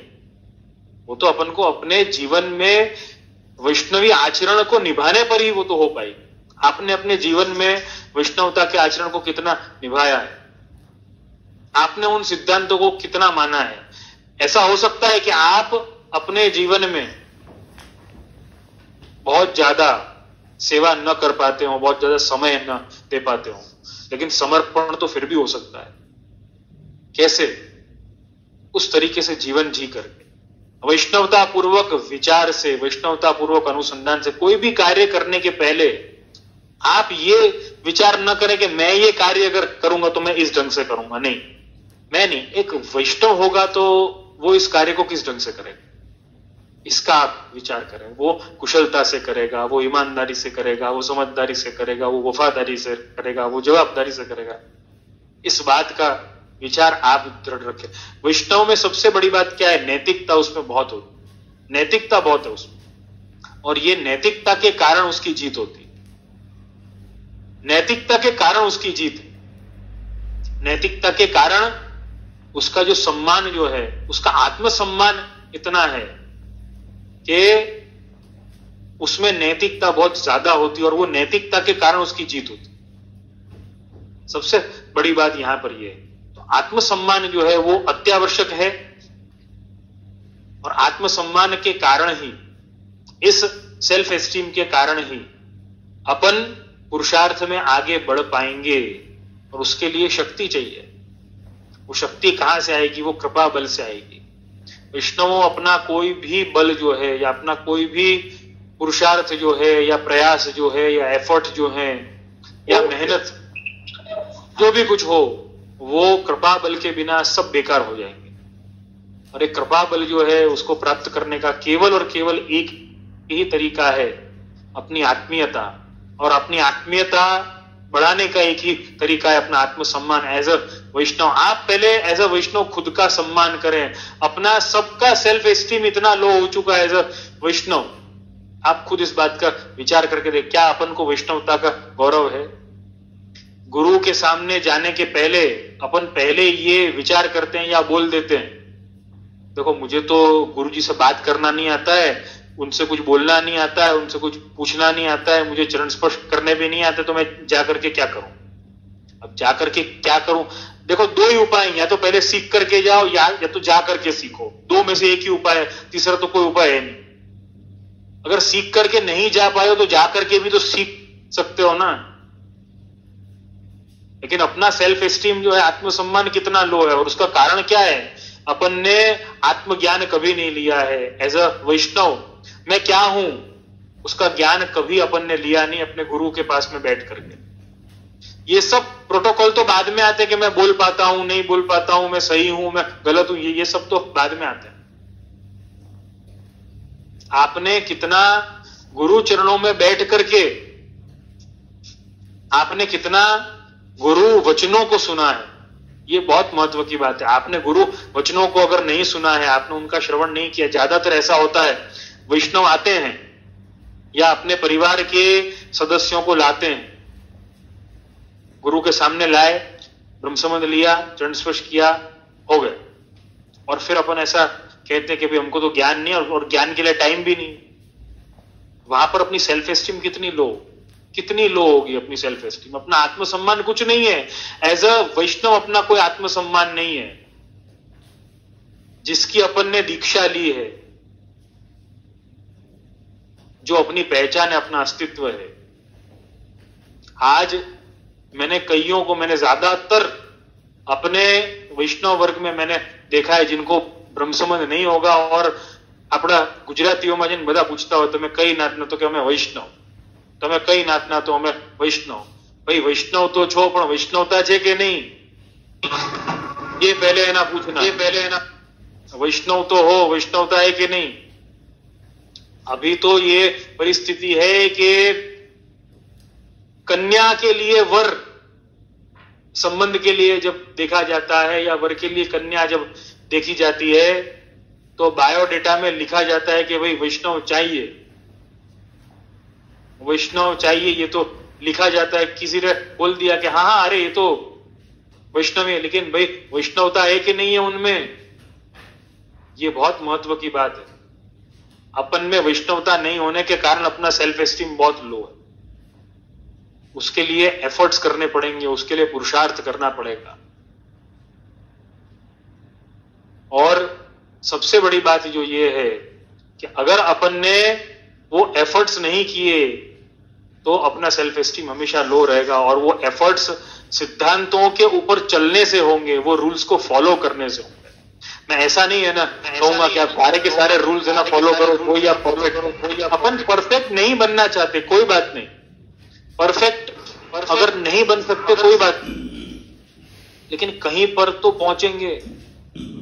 आगे बढ़ेंगे ही नहीं तो कहीं पर पहुंचेंगे ही नहीं. कम से कम धीरे धीरे इस तरफ आगे बढ़ना शुरू तो किया जाए. लेकिन आत्मसम्मान, आत्मगौरव या सेल्फ एस्टीम कम होने के कारण वो वैष्णवता के पथ पर अपन अग्रसर नहीं हो सकते. पहला ही जो पॉइंट जो है, जो कंठी अपन ने पहनी है वहीं पर अपना सेल्फ एस्टीम लोग, अपन को यही नहीं मालूम है कि ये मैंने कंठी को पहनी. और सब बात तो है ना छोड़ो, लेकिन अपन को यही नहीं है ना मालूम है. चलो बहुत से तो ऐसे हैं वैष्णव के जो कंठी भी नहीं है ना पहनते हैं. बहुत से तो ऐसे हैं कि जो कंठी भी नहीं पहनते लेकिन ब्रह्म संबंध ले लेते हैं. कम से कम इतना है ना, सोचो कि भाई मैंने ब्रह्म संबंध लिया था, मैंने कहीं पे जाने के पहले एक दिन का व्रत किया था, उपवास किया था, और वहां पर जाके अपरस में स्नान किए थे, मैंने नहाया था. क्यों नहाया था, क्या कारण था जो मैं उधर नहाया था, ब्रह्म संबंध लिया था, क्या कारण था? इस बात का कम से कम है ना विचार करके अपन को देखना चाहिए. सेल्फ एस्टीम बढ़ाइए, आत्मसम्मान अपना बढ़ाइए, और वो सिद्धांतों की जानकारी से हो सकता है. आज अपना आत्मसम्मान इतना भी नहीं है, आत्मगौरव इतना भी, सब अपनी वैष्णवता को दबाने में न लगे हैं, दबाने में लगे हैं. आज किसी की हिम्मत नहीं है कि कोई संबंध देखने जाए, मतलब लड़की के लिए लड़का देखने जाए या लड़के के लिए लड़की देखने जाए और ये पूछ सके कि वैष्णवता कितनी, वैष्णवता कितनी, नैतिकता कितनी. इसका कोई मापदंड नहीं रहा है, पहले था. तो सबसे बड़ी बात यह है कि अपनी सेल्फ एस्टीम आप है ना बढ़ाइए. और मैं तो यही कहूंगा आजकल के सभी युवाओं को मैं ये कहूंगा, और सभी माता पिता को भी ये कहूंगा जिनके संतान युवा हैं, उनको ऐसी इच्छा है कि हमारे घर में वैष्णव लड़की आए या किसी के कन्या हो, लड़की हो, और उनकी ऐसी इच्छा हो कि वैष्णव घर में जाए. उनके लिए सबसे बड़ी बात यही है, उनके लिए सबसे बड़ी बात मैं यही कहूंगा कि आप अपना आत्मसम्मान इतना रखिए कि आप पूछ सकें, आप कह सकें कि नहीं मुझे वैष्णव तो चाहिए, लेकिन मुझे वैष्णवता वाला वैष्णव चाहिए. क्या किसी में इतनी हिम्मत है, क्या किसी लड़के में इतनी हिम्मत है कि वो लड़की के साथ में बाकी सब बातें करे, आपकी हॉबीज क्या है, आपके शौक क्या है, आपका कार्य क्या है, विचार क्या है, लेकिन साथ में सेवा की बात करे, गुरु की बात करे कि देखो आज गुरुजी ने ऐसा कहा, कितना अच्छा कहा, कितनी अच्छी बात कही, कितना आनंद है, उससे मैं ये समझा, उससे मैं ये सीखा. क्या किसी में इतनी हिम्मत है? सारी बातें अपन करते हैं, कभी अपने धर्म की बात नहीं करते, कभी अपने स्वधर्म की बात नहीं करते, स्व कर्तव्य की बात नहीं करते, सेवा की बात नहीं करते. हरिराय चरण शिक्षा पत्र में भी ये आज्ञा करते हैं, स्वप्राण प्रेष्ठ वार्ता, खुद के प्राण प्रेष्ठ की वार्ता करो, अपने प्रभु की बात करो. अपन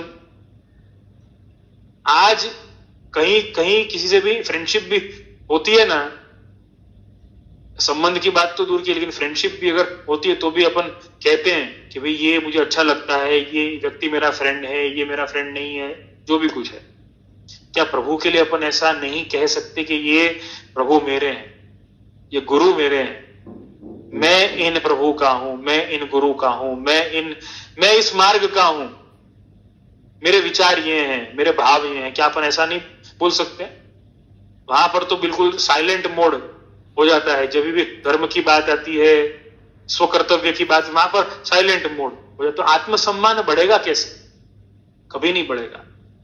जब आत्मसम्मान नहीं बढ़ा है तो आत्मीयता प्रभु से बढ़ेगी कैसे? आत्मीयता अगर नहीं बढ़ी है तो कृपा बल आएगा कैसे? कृपा होगी कैसे? आत्मीयता बढ़ाओ, प्रभु से अपनी आत्मीयता बढ़ाओ, हर वस्तु में प्रभु को जोड़ो, अपने स्वधर्म को जोड़ो, अपनी आत्मीयता को बढ़ाओ, उसी से अपना आत्मसम्मान बढ़ेगा, सेल्फ एस्टीम बढ़ेगी। अपनी मंजिल जो है वो पुरुष कौन सा है जो अपने भीतर विराजमान है, ये सारा पुरुषार्थ जो है किस मंजिल को पाने के लिए, ये उसको पाने के लिए। जिसने प्रभु को पा लिया उसने सब कुछ पा लिया। और जो प्रभु से दूर है, प्रभु की आत्मीयता वो नहीं प्राप्त है ना कर पाया, वो किसी का भी आत्मीय बन जाए लेकिन वो सबसे दूर ही होगा, वो किसी के पास नहीं है ना जा सकता, या वो किसी का नहीं हो सकता जो प्रभु का नहीं हो पाया। मैं वैष्णव की बात कर रहा हूं इसमें। तो यहां पर अपनी शक्ति जो है वो क्या है? सबसे बड़ी शक्ति जो अपने पास में है वो क्या है? सबसे बड़ी शक्ति अपने पास में कृपा की है। अपन इसीलिए पुष्टि मार्ग में पहला जो स्टेप जो है वो शरणागति का है, समर्पण का है। समर्पण कर दो, प्रभु को सब सौंप दो, प्रभु के प्रति समर्पित हो जाओ। क्यों? क्योंकि ये कृपा रूपी शक्ति अपन को प्राप्त करनी है। प्रभु की कृपा अपने ऊपर हो। कृपा का केवल एक ही सिद्धांत है, आत्मीयता। प्रभु से आत्मीयता जितनी बढ़ा सको उतनी आप है ना बढ़ाओ। आत्मीयता का एक सिद्धांत है समर्पण करना, प्रभु को हरेक क्षण याद करना, हरेक क्षण ये अनुसंधान रखना, ये आत्मसम्मान रखना कि मैं प्रभु का हूं और प्रभु का होने के नाते ये परिस्थिति में मुझे कैसे रिएक्ट करना है। अगर कोई मेरी मंजिल है, कोई मेरा एम्बिशन है, तो प्रभु का होने के नाते मुझे उस मंजिल को कैसे प्राप्त करना है। क्या प्रभु का होने के साथ में इस मंजिल को मैं प्राप्त कर पाऊंगा या मुझे करना चाहिए? क्या ये मंजिल तक पहुंचने के लिए सबसे बड़ा जो मेरा त्याग जो है, कहीं मुझे प्रभु को ही छोड़ना ना पड़े, कहीं मेरा आत्मसम्मान, मेरा आत्मगौरव, मैं एक वैष्णव, उसको मुझे छोड़ना ना पड़े। क्या इतनी हिम्मत किसी में भी है? किसी भी युवा में क्या इतनी हिम्मत है आज कि वो अपने लिए संबंध देखने जाए, वो अपने लिए रिश्ता देखने जाए और स्वप्राण पृष्ठ वार्तया हरिराई जी की आज्ञा को मान सके और उस पर चल सके, प्रभु की बात करे, स्वधर्म की बात करे? क्या इतना आत्मसम्मान अपने में है? अपन स्वधर्म की बात तब कभी भी नहीं करते हैं, लेकिन बाद में जैसे ही विवाह हो जाता है तब सारी की सारी एक्सपेक्टेशन अचानक से बाहर है ना आ जाती है। तो अब तुमको थोड़ी सेवा भी करनी है, अब तुमको है ना थोड़ी भावना भी रखनी है। अब क्या, अब तुम ज्यादा कुछ अगर नहीं करो तो एक काम करो, कंठी तो है ना पहन लो। ज्यादा कुछ अगर नहीं है ना करो तो साल में एक आध बार गुरु के सन्मुख तो हो जाओ। भाई क्यों हो? क्या आपने वो पहले कहा था? सारी बातें कहीं के नहीं आपने कि भाई मुझे अच्छा व्यक्ति चाहिए, हॉबीज मेल खानी चाहिए और अपने पढ़ा लिखा होना चाहिए, मुझे ये उसकी एलिजिबिलिटी चाहिए, मुझे ऐसा व्यक्ति अगर हो तो मैं विचार करूं। तो उसमें वैष्णवता सर्वोपरि होनी चाहिए। वैष्णव होना वो तो ठीक है, वैष्णव होना वो तो सब है ना लिख रहे हैं आजकल, लेकिन वैष्णवता है कि नहीं ये अपन को देखना पड़ेगा, अपन को विचार करना पड़ेगा। और ये आत्मसम्मान अगर ऐसा होगा तो अपन कह पाएंगे, ऐसा आत्मसम्मान होगा ना तो आत्मविश्वास आएगा। एज अ वैष्णव अपने में आत्मविश्वास आएगा। अपन को शर्म नहीं आएगी कंठी पहनने में, तिलक करने में, धोती धारण करने में शर्म नहीं आएगी। अपन को आत्मविश्वास से भरे हुए होंगे, अपन को आनंद आएगा। नहीं, यही मेरा स्वरूप है, यही मेरा रूप है और यही मेरा अस्तित्व है। शर्म नहीं आएगी वहां पे, अपन को गौरव होगा, आत्म गौरव होगा, सेल्फ एस्टीम बढ़ेगा वहां पर विथ कॉन्फिडेंस। और तब कृपा बल जो है, कृपा जो है ठाकुर जी की, वो निश्चित अपने पर होगी, क्योंकि अपन आत्मीय बने। प्रभु को आत्मीय, ये मार्ग ही, पुष्टि मार्ग ही आत्मीय जनों का मार्ग है, प्रभु के अपने जो है उनका मार्ग। तो ये शक्ति यहां पर हरिराय चरण जो आज्ञा कर रहे हैं, सामर्थ्यच्च पौरुषम, हमारे में कितना सामर्थ्य है किसी भी वस्तु का पुरुषार्थ करने का? हमारे में कोई सामर्थ्य नहीं। सारा का सारा पुरुषार्थ जो है वो भगवत कृपा से होगा, वो कृपा बल से होने वाला है। हमारे बल से, हमारी शक्ति से हम कोई पुरुषार्थ नहीं कर पाने वाले हैं। और इन पुरुषार्थ का 4 प्रकार से वर्गीकरण किया गया है, जैसा कि आप सब भी जानते होंगे, धर्म, अर्थ, काम, मोक्ष। किसी भी कार्य अगर पुरुषार्थ को अपन एफर्ट्स माने, मेहनत माने, तो वो एफर्ट्स या मेहनत इन 4 प्रकार के वर्गीकरण में आते हैं। ये मेहनत इन 4 वस्तुओं के लिए करी जाती है। पहला धर्म, दूसरा अर्थ, तीसरा काम और चौथा मोक्ष। अब ये 4 प्रकार के लिए, धर्म, अर्थ, काम, मोक्ष के लिए जब भी मेहनत करी जाती है, उसमें मद क्यों आता है? यहां पर जो मद की बात करी है, पुरुषार्थ का मद, 5वां मद जो समझाया, वो क्यों आता है? क्योंकि अपन ने ऐसा मान लिया कि मेरे आत्मबल से मैं ये पुरुषार्थ कर पा रहा हूं। देखो वैष्णव, ये 4 प्रकार के जो पुरुषार्थ हैं, धर्म, अर्थ, काम और मोक्ष, इसमें धर्म और मोक्ष जो है वो सुख प्राप्ति का साधन है, और अर्थ और काम जो है वो दुख की निवृत्ति का साधन। अब अपन अपना जीवन, संपूर्ण जीवन अर्थ और काम के लिए लगा रहे हैं। अर्थोपार्जन मतलब कोई ना कोई वस्तु प्राप्त हो, और काम माने कोई ना कोई इच्छा पूर्ति हो, इसके लिए अपन लगा रहे हैं। लेकिन धर्म के लिए अपन नहीं लगा रहे, स्वधर्म के लिए अपन नहीं लगा रहे, या अपन मोक्ष के लिए नहीं लगा रहे, ऊर्ध्व गति के लिए नहीं लगा रहे। तो दुख की निवृत्ति तो हो रही है, लेकिन सुख की प्राप्ति नहीं हो रही है। और वो सुख की प्राप्ति नहीं होने के कारण अपन को टेंशन आता है, डिप्रेशन के भी दुख तो है ना क्या, लेकिन सुख तो नहीं मिल रहा है, आनंद तो नहीं मिल रहा है। क्यों? क्योंकि वहां पर अपना मद बीच में आ गया है, वहां पर अपना अहंकार बीच में आ गया है। वहां पर अपन ने ऐसा मान लिया कि ये मेरे कारण, मेरे एफर्ट्स के कारण या मेरी मेहनत के कारण यह हुआ है, लेकिन वो कृपा बल के कारण हुआ। प्रभु की कृपा अगर नहीं होती है तो कोई कार्य नहीं हो पाता है, अपन सब जानते हैं। लेकिन अपन को ऐसा लगता है ये अदृश्य कृपा जो है वो कैसे हो जाएगी? वो आत्मीयता के कारण। अपन को ऐसा होता है कि भाई कई लोग तो ऐसे हैं कि जो भगवान को मानते हैं, उनपे कैसे है ना कृपा हो गई, न उनमें आत्मबल था, नहीं प्रज्ञा बल था, न पुण्य बल था, कुछ नहीं था, तो भी कैसे होगी उनमें कृपा? अरे भाई बहुत बड़ी बात यह है, पोषणम तद अनुग्रह। वहां पर शायद प्रभु ने उसको अपना मान लिया है। देखो 2 ही उपाय हैं, या तो तुम प्रभु को अपना मान लो तो कार्य हो जाएगा, या तो कृपा हो जाएगी, या प्रभु तुमको अपना मान ले। प्रभु तुमको कैसे अपना मानेंगे इसका तो कोई नियमन नहीं। और भागवत जी का 6ठ स्कंद जो है, वहां पे पोषणम तद अनुग्रह, पोषण लीला बताई है। कथा बड़ी है ना, रोचक है। अजामिल की, बड़ा पापी है अजामिल, और यमदूत लेने आए हैं, लेकिन उसका एक बेटा है, बेटे का नाम नारायण है, और नारायण नारायण नारायण किया 3 बार, और वहां पे विष्णुदूत आ गए। यमदूतों से कहा कि भाई तुम इसको नहीं लेके ना जा सकते, इसने भगवान का नाम लिया है।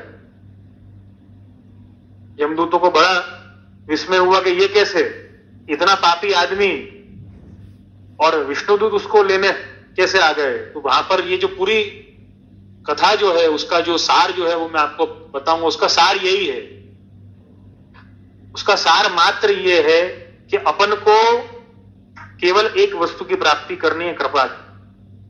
वहां पर अजामिल के ऊपर कृपा करनी है ठाकुर जी को, ये सबसे बड़ी बात है। अपन को यूं होता है इतने पापी का उद्धार ठाकुर जी ने किया तो हमारा भी उद्धार है ना कर देंगे ठाकुर जी, तो हम भी पाप है ना करना शुरू कर देते हैं। हमको कोई आवश्यकता नहीं कि हम कृपा बल प्राप्त करें, आत्मीयता को प्राप्त करें, वैष्णवता पर ना चले। भगवान की इच्छा होगी तो वो तो कृपा करने ही वाले हैं, तो अपन अपना प्रयत्न क्यों करें? भगवान की कृपा कब होगी किसके ऊपर? वहां पर भगवान को पोषण लीला करनी, महाप्रभु जी यही समझाते हैं। वहां पर पोषित करना है उस जीव को, अजामिल का एग्जाम्पल सेट करना है ठाकुर जी को। मैं बहुत लौकिक भाषा में समझा रहा हूं, अजामिल का एग्जाम्पल सेट करना है ठाकुर जी को, इसीलिए वहां पर कृपा कर रहे हैं, इसीलिए विष्णु दूतों को भेज रहे हैं। हो सकता है कि अपन इतने पापी बन जाएं, अपने पर कृपा नहीं करनी हो, तो अपन को तो नरक ही भोगने की बारी आई।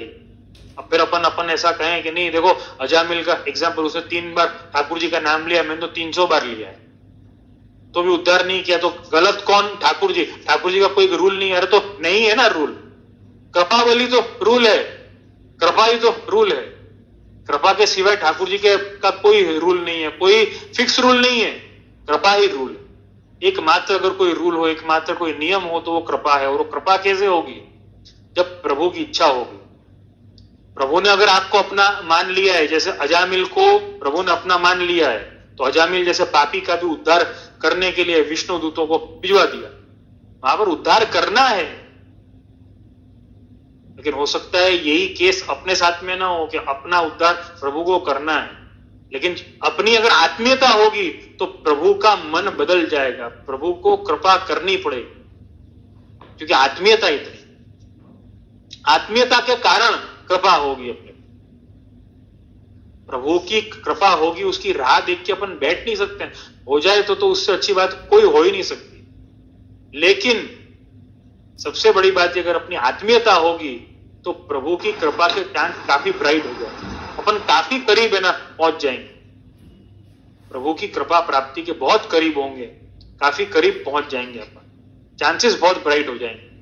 तो सबसे बड़ी बात यह है जो मुझे समझाना था वो यही है कि धर्मार्थ काम मोक्ष जो है, या जीवन के जितने भी पुरुषार्थ हैं, जीवन के जितने भी एफर्ट्स हैं, उसका मद या उसका अहंकार अगर अपन को आ रहा है कि मेरे कारण ये हो रहा है, तो मेरे कारण नहीं हो सकता है, ये प्रभु की कृपा के कारण हो सकता है। ऐसे कितने लाखों एग्जाम्पल है, मैंने तो अजामिल का एक एग्जाम्पल दिया है, कितने ही ऐसे एग्जाम्पल है, कितने ही ऐसे एग्जाम्पल है जहां पर अपन को अनुभव होगा कि प्रभु की कृपा न होती तो ये बिल्कुल नहीं हो सकता।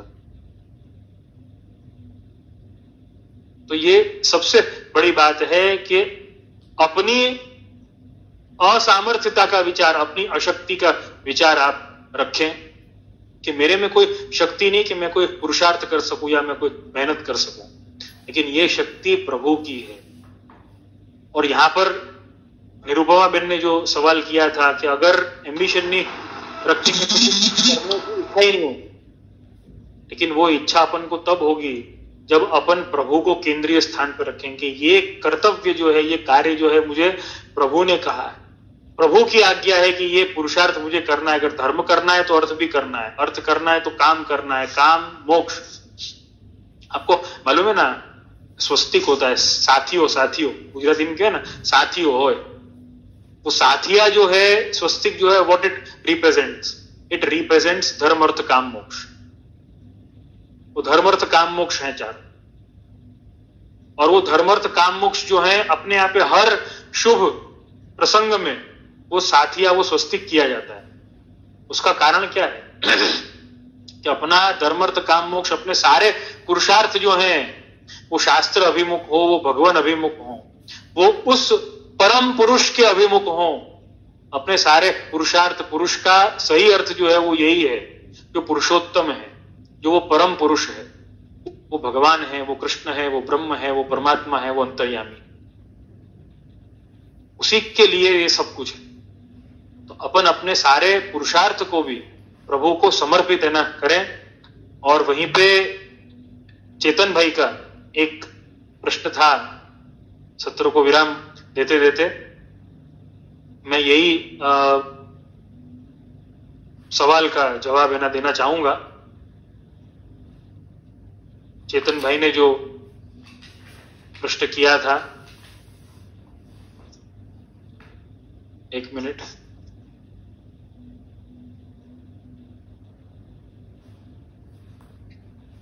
उन्होंने ये प्रश्न कल किया था कि मुझे सिर्फ जानना है पुरुषार्थ का मद ना आए, इसलिए सारा श्रेय ठाकुर जी को दिया जाए तो मद नहीं आएगा। ये सही है, मे भी मैं बराबर एक्सप्लेन नहीं कर पा रहा हूं। ये उनका सवाल था कि ठाकुर जी को सारा श्रेय दिया, लेकिन ठाकुर जी को श्रेय देना इतना आसान नहीं है।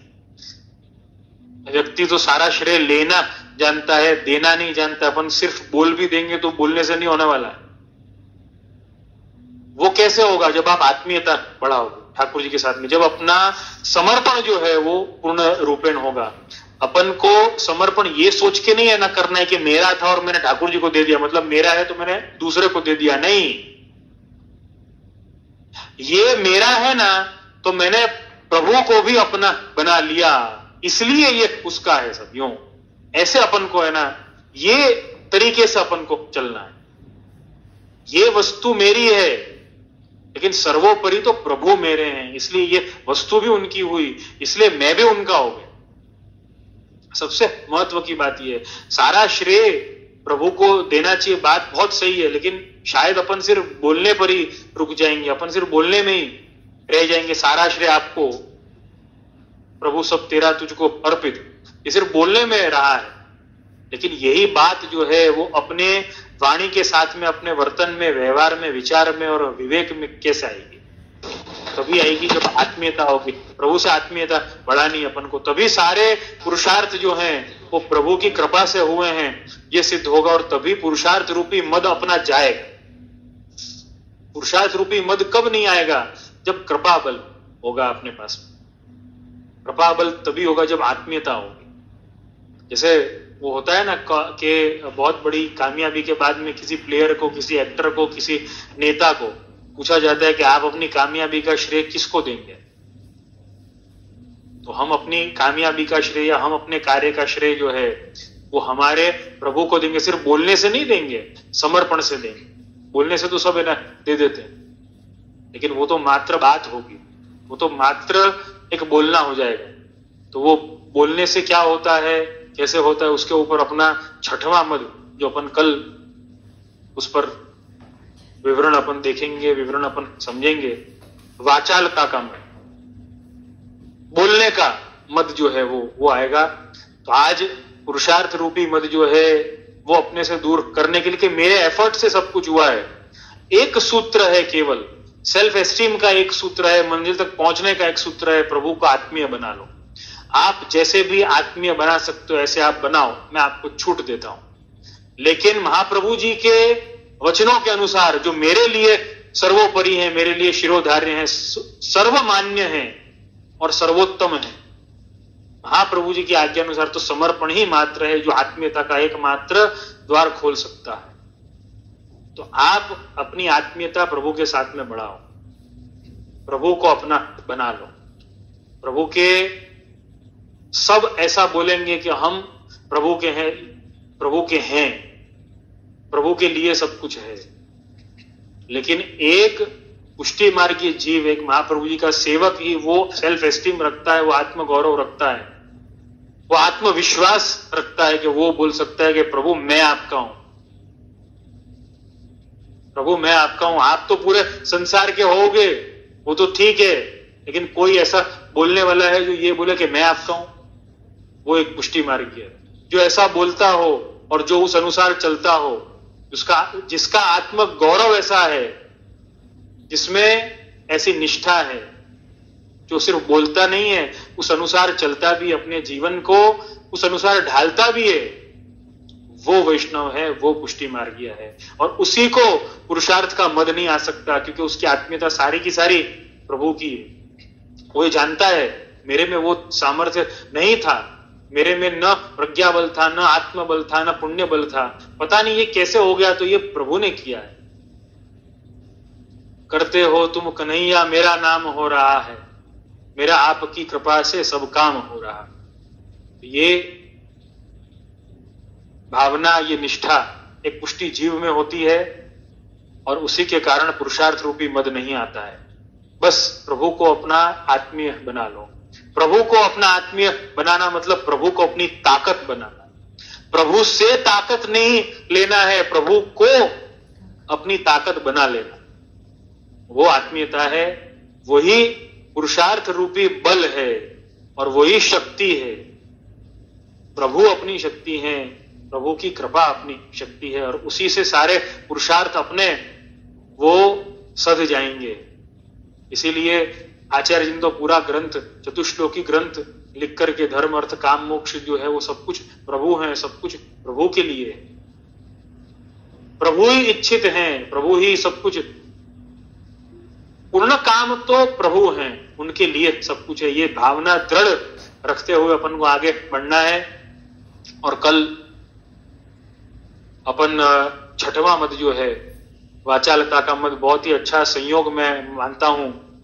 श्री महाप्रभु आप कृष्णास्य कहे गए हैं सर्वोत्तम सूत्र में, प्रभु के हास्य रूप माने मुखारविंद स्वरूप, वाक्पति, और कल ही अपना विषय भी संयोगवश आ रहा है वाचालता का मद। मतलब वाणी के पति अपने अधिपति हों तो अपन को किस वाणी का अपन को मद आने वाला है? अपन को किसी वाणी के मद की आवश्यकता नहीं है।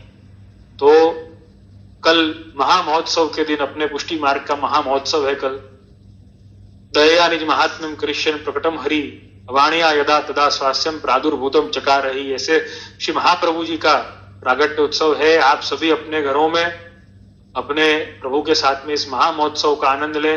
यथाशक्ति भगवत सेवा सामग्री श्रृंगार जैसा भी प्रकार जितना हो सके उतना अपने प्रभु के साथ में आप इस महोत्सव का आनंद लें।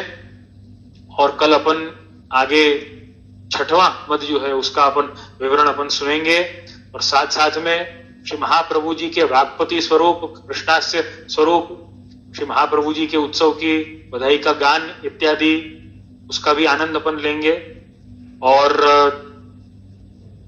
सभी से मैं वापस यही है ना कहूंगा कि आपके सुझाव, फीडबैक्स और प्रश्न जो हैं वो हमेशा मेरे लिए स्वागत योग्य हैं और मेरी सेल्फ एस्टीम को वो बढ़ाने वाले हैं, मेरा सेल्फ कॉन्फिडेंस वो बढ़ाने वाले हैं। तो इसी के साथ में आज का सत्संग सत्र यहाँ पर विराम करेंगे आश्रय के पद के साथ। दृढ़ चरण केरो भरोसो,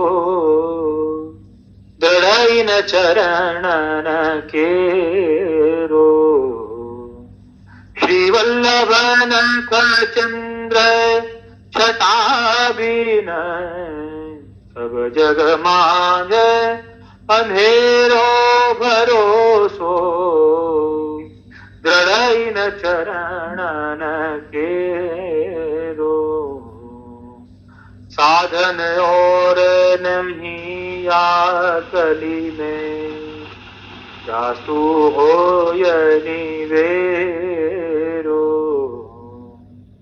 सूर कहाँ कहे द्विविध आधरो, बिना मोल को चेरो भरोसो, दृढ़ चरण केरो, दृढ़ चरण केरो भरोसो, दृढ़ चरण केरो। बोल श्री मदन मोहन लाल प्यारे की जय, महारानी की जय, वल्लभाद ब्रह्मद्या।